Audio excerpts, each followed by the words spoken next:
In this video, we will learn how to easily crop an image or photo. First, prepare the photo into the artboard.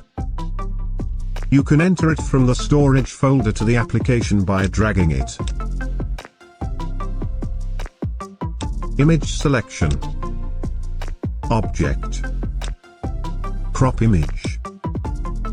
Now you can set the part to be trimmed.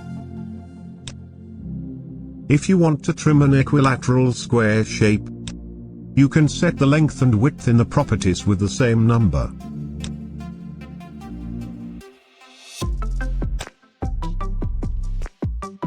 Reposition it. If you want to enlarge, hold Shift so that the shape is maintained.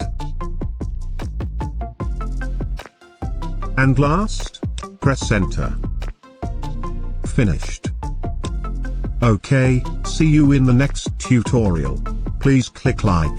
Getting likes from you will help YouTube recommend this video to other friends.